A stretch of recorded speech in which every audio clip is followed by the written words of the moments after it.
Hello guys. आज हम पढ़ेंगे बीएससी और बीए फर्स्ट ईयर एग्ज़ाम है। जिसमें किसी के बीएससी और बीए फर्स्ट ईयर एग्ज़ाम है जियोग्राफी का, फिजिकल जियोग्राफी, भौतिक विज्ञान, भौतिक भूगोल जिस किसी का एग्ज़ाम है उसके लिए इम्पोर्टेंट क्वेश्चन है BSc BA first year. Paper code है GE01। फिजिकल ज्योग्राफी भौतिक भूगोल है एग्ज़ाम बीएससी और बीए फर्स्ट ईयर के लिए, जिसके इम्पोर्टेंट क्वेश्चन है जिसमें पंचिया क्या है। पेंचिया एक विशाल महाद्वीप था जो आज के सभी महाद्वीपों को मिलाकर बना था। यह लगभग 335 मिलियन से 175 मिलियन वर्ष पहले मौजूद था और इसे दो मुख्य महाद्वीपों लॉरेशिया और गोंडवाना लैंड में विभाजित किया गया। पंचिया के चारों ओर एक विशाल महासागर था जिसे पैंथालासा कहा जाता है।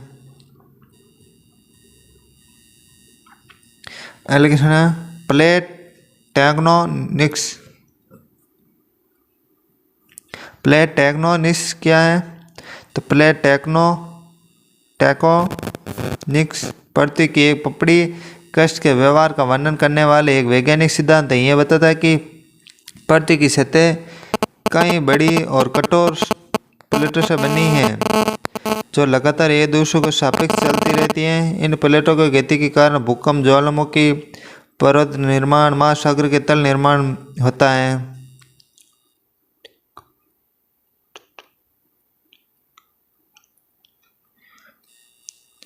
अगला क्वेश्चन है अनाचंद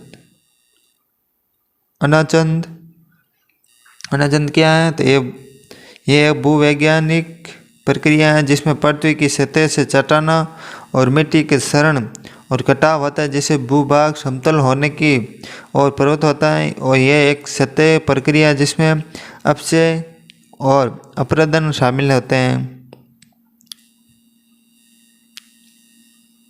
अगला क्वेश्चन गुटेनबर्ग अशांतीय क्या है?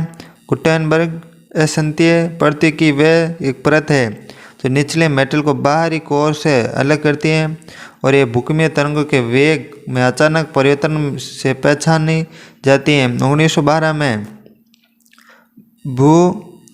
भूकंप वैज्ञानिक बेनो गुटेनबर्ग द्वारा खोजी गई यह परत पृथ्वी की आंतरिक संरचना को समझने में महत्वपूर्ण है। अगला क्वेश्चन है तापमान के विलोमता का अर्थ क्या है? तापमान के विलोमता का अर्थ है सामान्य परिस्थितियों के विपरीत ऊंचाई के साथ तापमान का बढ़ना, सामान्य ऊंचाई के साथ तापमान घटना, लेकिन विलोमता में तापमान कमी होने के बजाय बढ़ने लगते हैं।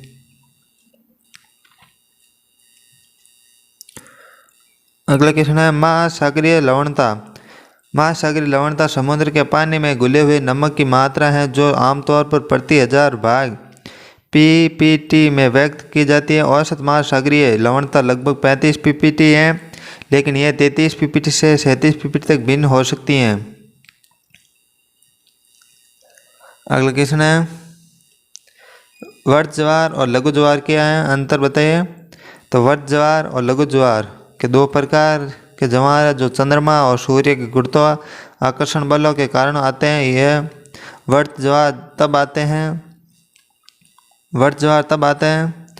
जब सूर्य, चंद्रमा और पृथ्वी संरेखित होते हैं, जिसमें उच्च ज्वार और निम्न ज्वार की सीमा बढ़ जाती है। लघु ज्वार तब आते हैं जब सूर्य और चंद्रमा पृथ्वी के विपरीत दिशा के से कार्य करते हैं, जिससे उच्च ज्वार और निम्न ज्वार की सीमा कम हो जाती है। आगे खंड बे का क्वेश्चन है पृथ्वी की आंतरिक संरचना कटिबंधों से संबंधित भूकंप विज्ञान के परिणामों का विवरण प्रस्तुत कीजिए। तो उत्तर है भूकंप विज्ञान पृथ्वी की आंतरिक संरचना और परतों कटिबंधों को समझने के लिए एक महत्वपूर्ण उपकरण है। भूकंपीय तरंगें जो भूकंपों के दौरान उत्पन्न होती हैं, पृथ्वी के माध्यम से यात्रा करती हैं। उनकी गति और दिशा परिवर्तन से हमें पृथ्वी की परतों के बारे में जानकारी मिलती है। भूकंप विज्ञान के परिणाम क्या है? तो परिणाम है, पहला परिणाम है भूकंपीय तरंगों की गति। भूकंपीय तरंगे पी तरंगे एस तरंगे पृथ्वी की विभिन्न परतों से गुजरते समय अलग अलग गति से चलती हैं। पी तरंगे ठोस तरल दोनों में यात्रा कर सकती है, जबकि एस केवल ठोस में ही यात्रा कर सकती है। इन तरंगों की गति परिवर्तन से पृथ्वी की परतों की संरचना, घनत्व और बनावट का पता चलता है। अगला छाया क्षेत्र में, छाया क्षेत्र भूकंपीय तरंगों के छाया क्षेत्र से पता चलता है कि पृथ्वी के कोर का बाहरी भाग तरल है। इस तरंग कोर के बाहरी भाग से नहीं गुजर पाती है, जिसे यह निष्कर्ष निकलता है कि यह तरल है। भूकंपीय वेग में परिवर्तन। भूकंपीय वेग में परिवर्तन विभिन्न परतों में भूकंपीय तरंगों के वेग में परिवर्तन, जैसे कि क्रस्ट मेटल की जमा के बीच महारोविक असंता परतों की सीमाओं का निर्धारण करने की मदद करता है। आगे पृथ्वी की परतों का घनत्व है। पृथ्वी की परतों का घनत्व है भूकंपीय तरंगों की गति घनत्व पर निर्भर करती है। इसलिए भूकंपीय तरंग के यात्रा समय का उपयोग गहराई के साथ घनत्व में परिवर्तन का मानचित्रण करने के लिए किया जा सकता है, जिससे पृथ्वी की परतों का संरचना का पता चलता है। पृथ्वी की आंतरिक संरचना भूकंप विज्ञान के परिणामों के आधार पर पृथ्वी की निम्नलिखित परतें विभाजित हैं। जिससे पहली परत है भूपटरी क्रस्ट। यह पृथ्वी की सबसे बाहरी परत है, जो महाद्वीपों के नीचे 25 से 70 किलोमीटर और महासागर के नीचे 5 से 10 किलोमीटर मोटी होती हैं। यह विभिन्न प्रकार की चट्टानों से बनी होती हैं। मेटल, यह भूपटरी के नीचे 2890 किलोमीटर की गहराई में फैला हुआ है। यह घने सिलिकेट चट्टानों से बना है। भूकंपीय तरंगों के माध्यम से ठोस होने की पुष्टि होती है। हालांकि मेटल के कुछ हिस्सों में चट्टानें तरल पदार्थ की तरह व्यवहार करती हैं। कोर क्या है? यह 2900 किलोमीटर की गहराई पर मेटल के नीचे स्थित है। इसे दो भागों में विभाजित किया गया है, बाहरी कोर, आंतरिक कोर। जिसमें पहला बाहरी कोर आउट कोर। यह तरल लोहे से बना है और पृथ्वी के चुंबकीय क्षेत्र को उत्पन्न करने में महत्वपूर्ण भूमिका निभाता है। आंतरिक कोर, यह ठोस लोहे से बना है, जो अत्यधिक दबाव के कारण ठोस रहता है।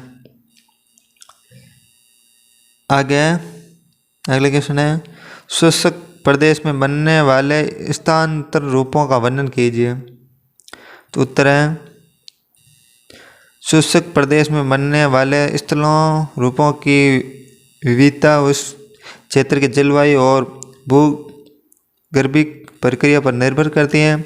शुष्क प्रदेशों में वर्षा की कमी के कारण जलधाराओं की भूमिका कम होती है, लेकिन अन्य प्रक्रिया जैसे कि हवा, तापमान बदलाव, रासायनिक अपक्षय महत्वपूर्ण भूमिका निभाते हैं। शुष्क प्रदेशों में बनने वाले प्रमुख स्थल रूप। बलुआ पत्थर की संरचना।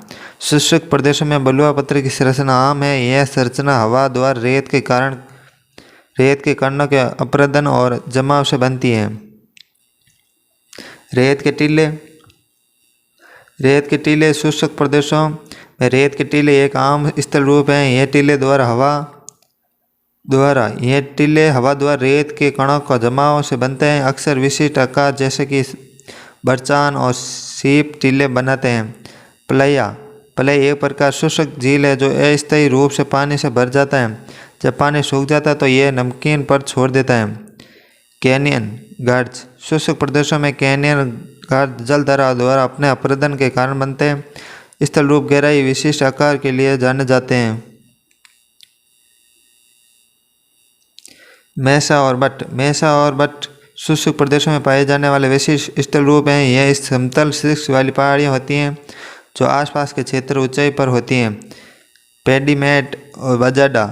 पेडीमेंट एक हल्की ढलान वाली सतह होती है जो पहाड़ियों के आधार पर बनती है।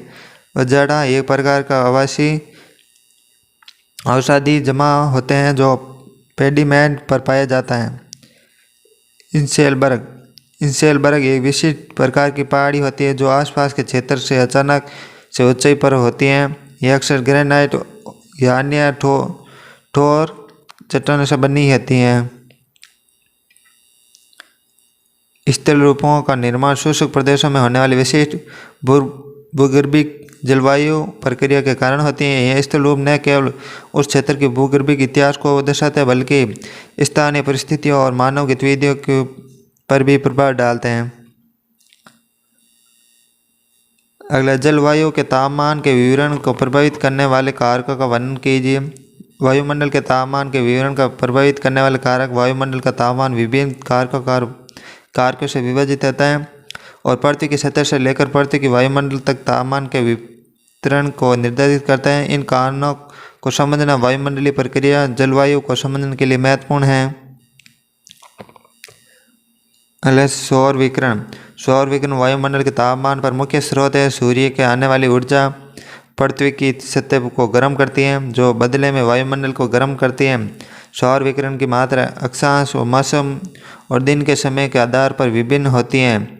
अक्षांश वायुमंडलीय तापमान को प्रभावित करता है। विषुवतीय क्षेत्रों में सूर्य की किरणें सीधे पड़ती हैं जिसमें अधिक गर्मी मिलती है, जबकि ध्रुवीय क्षेत्रों में सूर्य की किरणें तिरछी पड़ती है जिससे कम गर्मी मिलती है। ऊंचाई के साथ वायुमंडलीय तापमान घटता है। ट्रोपोस्फीयर में ऊंचाई बढ़ने पर तापमान घटता है क्योंकि वायुमंडलीय दबाव घनत्व कम होते हैं।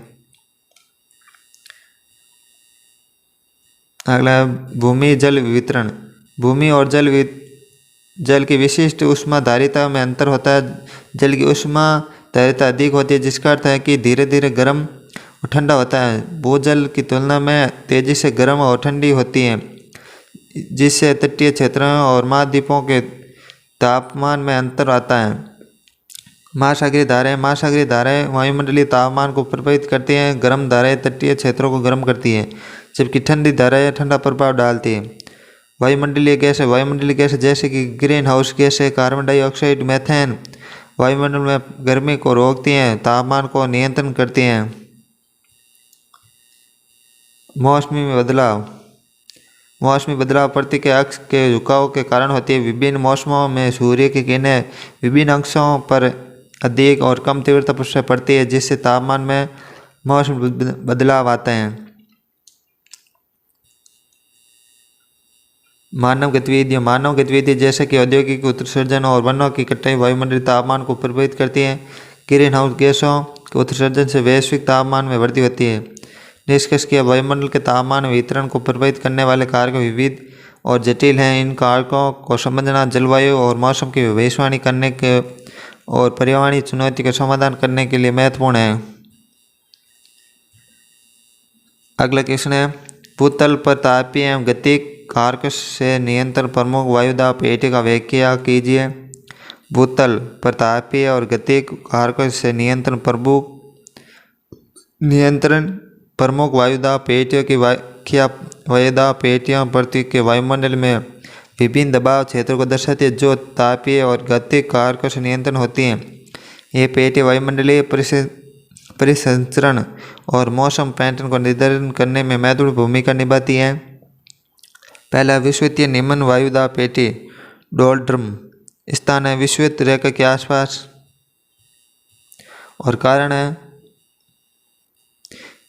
इस क्षेत्र में सूर्य किरणें सीधे पड़ती है जिससे सतह गर्म होती है और हवा फैलती है। गर्म हवा ऊपर उड़ती है, निम्न दाब क्षेत्र बनाती है। विशेषता है, यह शांत और निम्न दबाव होता है जिसमें हवा की गति कम और अक्सर बारिश होती है। अवशोषण उच्च दाब वायु पेटी, तो इस स्थान है लगभग 30 डिग्री उत्तर और दक्षिण अक्षांश पर। कारण यह पेटी हेडली सेल के कारण बनती है। हवा ठंडी होकर नीचे गिरती है और उच्च दबाव बनाती है। विशेषता यह क्षेत्र उच्च वायु दाब शुष्क मौसम के लिए जाना जाता है। ध्रुवीय क्षेत्र वायु दाब पेटी स्थान है ध्रुवीय क्षेत्रों उत्तरी और दक्षिण ध्रुव में कारण है ध्रुवीय क्षेत्रों में ठंडी हवा होती है और भारी होती है और नीचे की ओर गिरती है, जिससे उच्च वायु दाब क्षेत्र बनता है। विशेषता यह क्षेत्र अत्यधिक ठंडा और शुष्क होता है। उपध्रुवीय निम्न वायु पेटी उपध्रुवीय निम्न वायुदाब पेटी है। स्थान है लगभग 60 डिग्री उत्तर और दक्षिण अक्षांश पर। कारण यह पेटी ध्रुवीय ठंडी हवा और मध्य अक्षांशों की गर्म हवा से मिलने से बनी, जिससे निम्न दबाव क्षेत्र उत्पन्न होता है। विशेषता यह एक चक्रवाती गतिविधि और पश्चिमी हवा के लिए जाना जाता है। निष्कर्ष क्या है? तो वायुदाब पेटी वायुमंडलीय परिसंचरण और मौसम पैटर्न को नियंत्रण करने में महत्वपूर्ण भूमिका निभाती है। तापीय और घातीय कारणों के नियंत्रण से पेटियां पृथ्वी के विभिन्न क्षेत्रों में विशिष्ट जलवायु और मौसम की गतियों को निर्धारित करती हैं। इन पेटियों को समझना वायुमंडलीय प्रक्रिया को जलवायु परिवर्तन के अध्ययन के लिए आवश्यक है। अगला क्वेश्चन है, कोपेन के अनुसार विश्व के जलवायु का वर्गीकरण करते हुए विवेचना कीजिए। कोपेन के अनुसार विश्व के जलवायु का वर्गीकरण। कोपेन का जलवायु वर्गीकरण एक महत्वपूर्ण व्यापक रूप से स्वीकृत प्रणाली है जो जलवायु को तापमान और ऊर्जा के पैटर्न के आधार पर वर्गीकृत करती है। यह वर्गीकरण प्रणाली व्लादिमीर कोपेन द्वारा विकसित की गई थी। जलवायु को 5 मुख्य श्रेणी में विभाजित करती है, जिन्हें आगे उप श्रेणी में बांटा गया है। मुख्य श्रेणी है ए उष्ण कटिबंधीय जलवायु। इस श्रेणी में उष्ण कटिबंधीय जलवायु के क्षेत्र आते हैं जहाँ तापमान हमेशा उच्च रहता है, वर्षा पर्याप्त होती है। इसमें 2 उप श्रेणियाँ हैं। एफ उष्ण कटिबंधीय वर्षावन जलवायु, पूरे वर्ष भर वर्षा होती है। ए डब्ल्यू उष्ण कटिबंधीय वर्षावना जलवायु, शुष्क और आदर्श मौसम के साथ वर्षा होती है। अगला बी शुष्क जलवायु। इस श्रेणी में शुष्क और शुष्क जलवायु वाले क्षेत्र आते हैं जहाँ वाष्पीकरण वर्षा से अधिक होती है। इसमें 2 उप श्रेणियाँ हैं, जिसमें पहले है BWH उष्ण कटिबंधीय रेगिस्तानी जलवायु, अत्यधिक गर्म और शुष्क है। BWK शीतोष्ण रेगिस्तानी जलवायु, ठंडा और शुष्क। BSH उष्ण कटिबंधीय स्टेपी जलवायु, अर्ध शुष्क गर्म। BSK शीतोष्ण स्टेपी जलवायु, अर्ध शुष्क और ठंडा। अगला है सी शीतोष्ण आदर्श जलवायु। इस श्रेणी में शीतोष्ण जलवायु वाले क्षेत्र आते हैं जहाँ गर्मियों में तापमान मध्य रहता है और सर्दियों में ठंडा होता है। इसमें 3 श्रेणियाँ उप श्रेणियाँ हैं। CFA आदर उपोष्णकटिबंधीय जलवायु, गर्म और आदर्श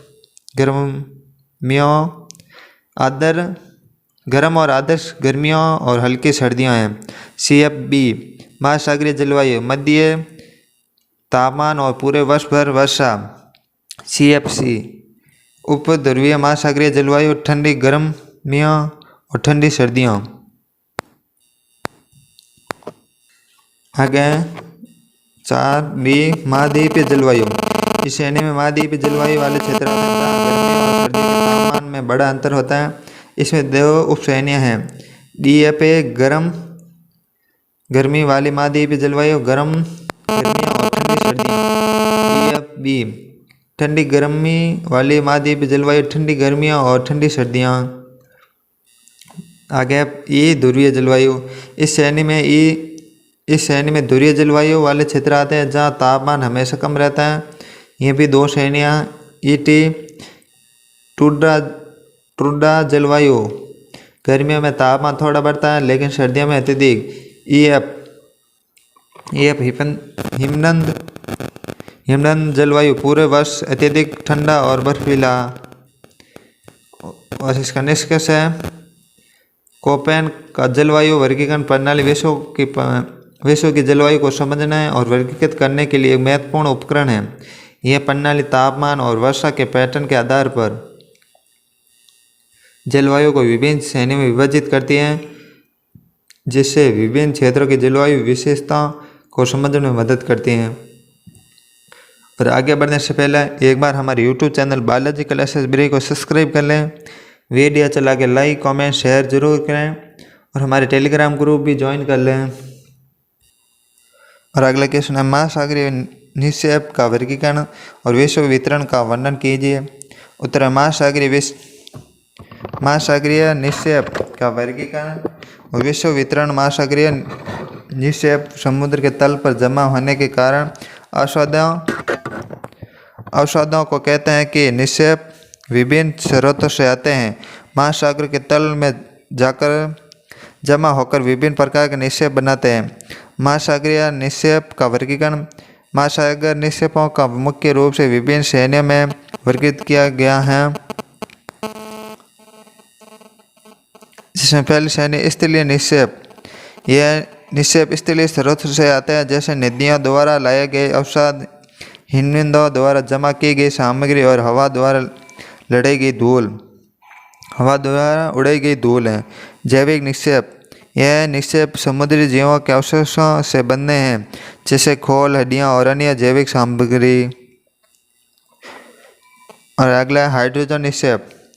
हाइड्रो निक्षेप में है। यह निक्षेप समुद्री तल से रासायनिक प्रक्रियाओं द्वारा बनते हैं, जैसे मैग्नीज, नाइट्रोलस और अन्य खनिज जमा करके।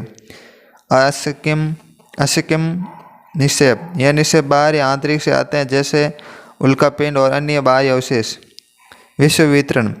महासागरीय निक्षेपों का वितरण विश्व भर में विभिन्न होता है। यह विभिन्न कारकों पर निर्भर करता है, जैसे महासागरीय धाराएं, जलवायु, भूगर्भिक जल गतिविधियाँ।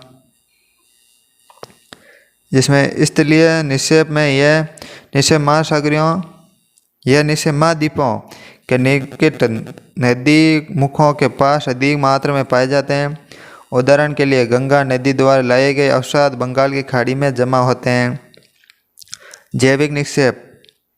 यह निक्षेप उष्णकटिबंधीय द्वारा उपोष्ण कटिबंधीय क्षेत्र में अधिक मात्रा में पाए जाते हैं, जहाँ समुद्री जीवन अत्यधिक होता है। उदाहरण के लिए प्रवाह, भित्तियाँ और खोले वाले जीवों का अवशेष। हाइड्रोजन निक्षेप। यह निक्षेप गहरे समुद्र में पाए जाते हैं, जहाँ रासायनिक प्रक्रिया होती है। उदाहरण के लिए मैग्नीज, नाइट्रोलस प्रशांत महासागर में पाए जाते हैं। असिक्किम निक्षेप में यह निक्षेप पूरे महासागर में बिखरे हुए हो सकते हैं, लेकिन उनकी मात्रा बहुत कम होती है। उनका वितरण समान नहीं होता है। निष्कर्ष है, महासागरीय निक्षेपों का वर्गीकरण और वितरण। महासागरीय निक्षेपों का वर्गीकरण और वितरण महासागरों के तल पर होने वाली विभिन्न प्रक्रिया को समझने में महत्वपूर्ण भूमिका निभाते हैं। यह निक्षेप न केवल महासागरीय परिस्थितियों तंत्र को प्रभावित करती है, बल्कि भूगर्भिक जलवायु परिवर्तन के अध्ययन में महत्वपूर्ण भूमिका है। अगला है क्वेश्चन, समुद्र प्रदूषण के कारण नियंत्रण करने वाले उपायों की व्याख्या कीजिए।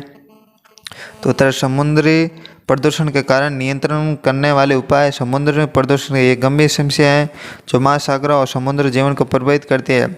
इसके कारण नियंत्रण करने वाले उपायों की व्याख्या निम्नलिखित है। समुद्री प्रदूषण के कारण है तेल रिसाव होता है। तेल टैंकरों और अन्य जहाज़ों से तेल का रिसाव समुद्री प्रदूषण का एक प्रमुख कारण है। यह समुद्र जीवन का नुकसान पहुंचाते हैं, समुद्र जल को प्रदूषित करते हैं।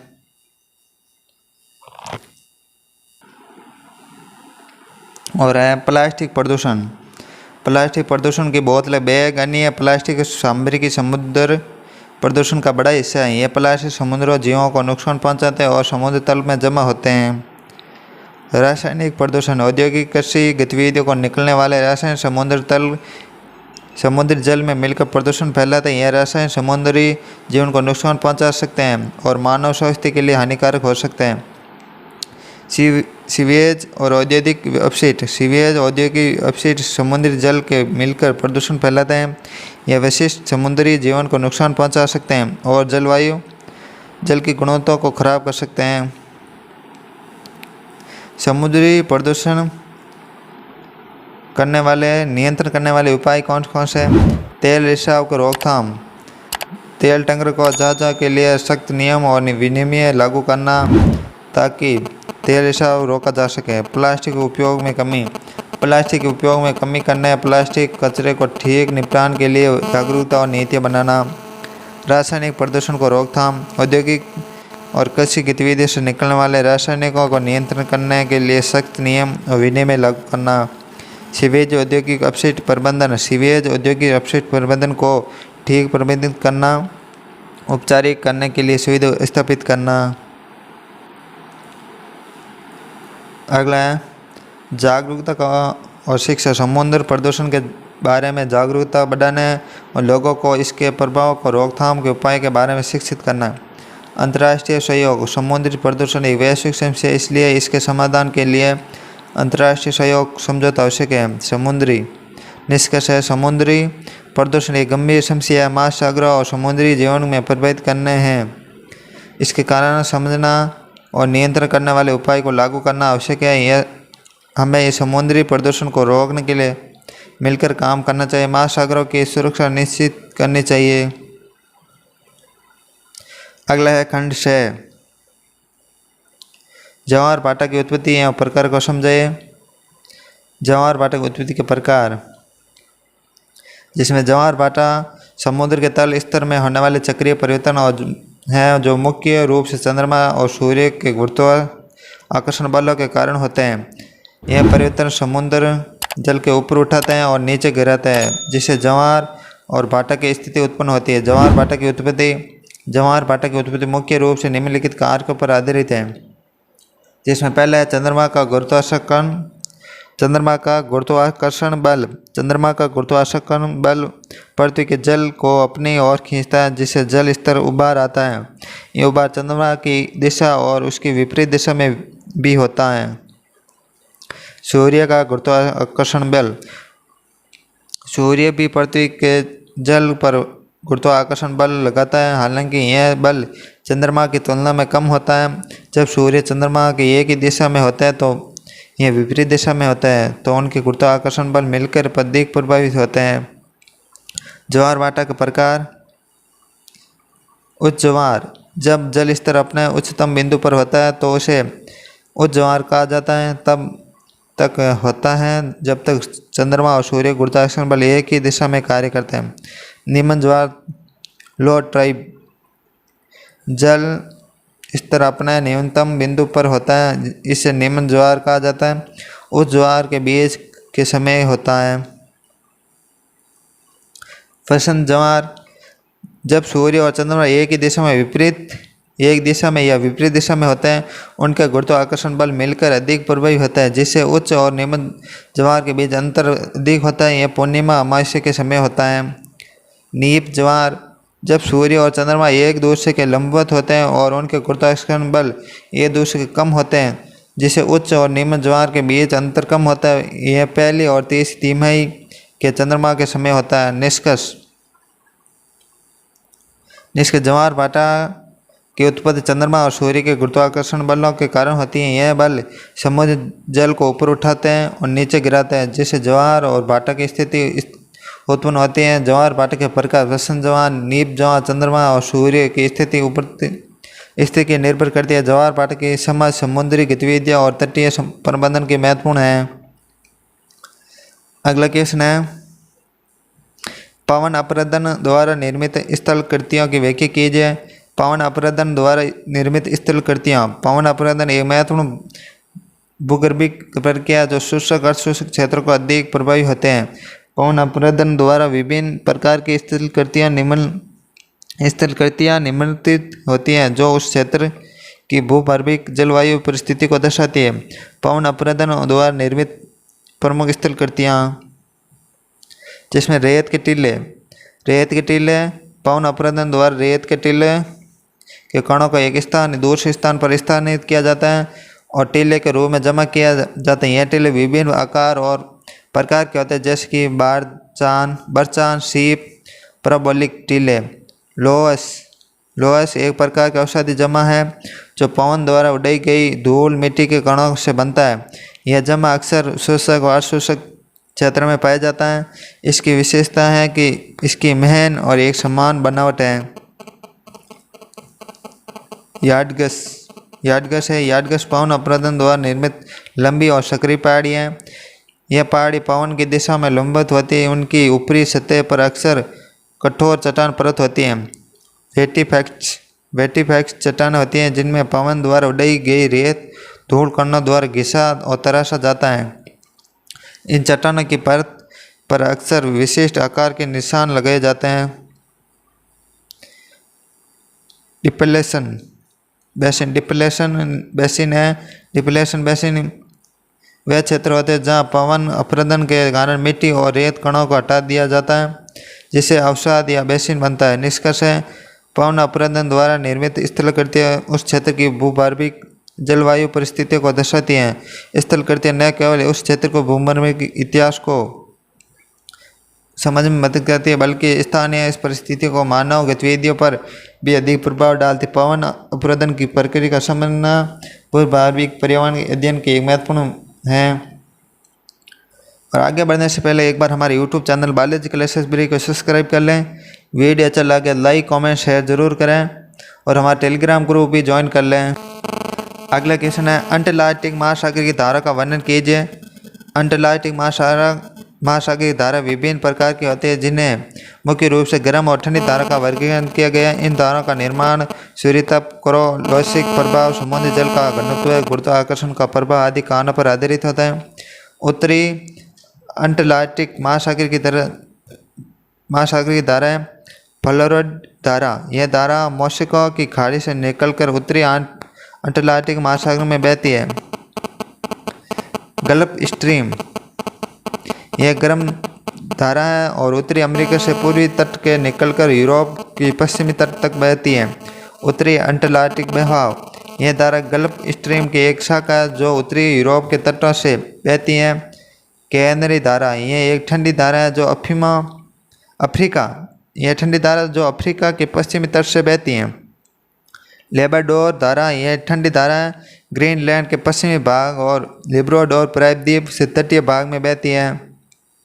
दक्षिणी अंटार्कटिक महासागर की धारा है जिसमें पहला ब्राजील धारा है। यह गर्म धारा है जो दक्षिण अमेरिका को पूरी तट से बहती है। फाकलैंड धारा यह एक ठंडी धारा है जो दक्षिण अमेरिका से दक्षिणी पूरी तट तक बहती है। बेंगुएला धारा यह ठंडी धारा है जो अफ्रीका से दक्षिण पश्चिमी तट से बहती है। दक्षिण अंटार्कटिक बहाव यह एक ठंडी धारा है जो दक्षिण अंटार्कटिका महासागर में बहती है। अगला क्वेश्चन है, भूकंप के कारण एवं विश्व वितरण का वर्णन कीजिए। भूकंप के कारण एवं विश्व वितरण का वर्णन। भूकंप का जटिल विनाशकारी प्राकृतिक घटना है जिसके कारण और विश्व वितरण को समझने के लिए हमें विभिन्न पहलुओं का ध्यान देना होगा। भूकंप के कारण है, भूकंप के मुख्य कारण प्लेट वितरणीकरण, पृथ्वी के प्लेटों की गति, टकराव के उत्पन्न ऊर्जा के कारण भूकंप आते हैं। ज्वालामुखी उद्गार से निकलने वाली लावा गैस के कारण भूकंप आ सकते हैं। भूस्खलन और चट्टानों का खिसकना, पहाड़ क्षेत्रों में भूस्खलन और चट्टानों के खिसकने से भी भूकंप आ सकते हैं। मानव जनित कारण है, बाधा और जलाशयों के निर्माण, खनन और विस्फोट जैसी मानव गतिविधियों से भूकंप आ सकते हैं। विश्व वितरण में भूकंप का विश्व वितरण मुख्य रूप से 3 पेटियों में होता है। पहला है भूकंप के विश्वमुखी 3 पेटियाँ परिधि प्रशांत मेखला। ये पेटी प्रशांत महासागर के किनारे पर है और विश्व के लगभग 68% भूकंप इसी क्षेत्र में आते हैं। एल्पाइड भूकंप बेल्ट, ये पेटी मध्य महाद्वीप क्षेत्र में है। विश्व के लगभग 21% भूकंप इसी क्षेत्र में आते हैं। मध्य अंटार्कटिक रिज, यह पेटी मध्य अंटार्कटिक महासागर में है जहाँ मध्य तीव्रता के भूकंप आते हैं। इन पेटी में भूकंप आवृत्ति तीव्रता अधिक होती है क्योंकि इन क्षेत्र प्लेट वर्तनीय गतिविधियों के केंद्र हैं। भूकंप के प्रभाव व्यापक हो सकते हैं जिससे जान माल की हानि, भूस्खलन, हिमस्खलन के बाद बाढ़ भी शामिल है। ऐसे वीडियो देखने के लिए हमारे YouTube चैनल बायोलॉजिकल लाइब्रेरी को सब्सक्राइब करें। वीडियो अच्छा लगे लाइक कमेंट शेयर जरूर करें। और हमारा टेलीग्राम ग्रुप भी ज्वाइन कर लें। और ऐसी वीडियो देखने के लिए प्लेलिस्ट बनी हुई है यूट्यूब पर, वहाँ पर जाकर देख सकते हैं। और या टेलीग्राम ग्रुप ज्वाइन कर लें, वहाँ पर आपको नोटिफिकेशन मिलता रहेगा क्लास का।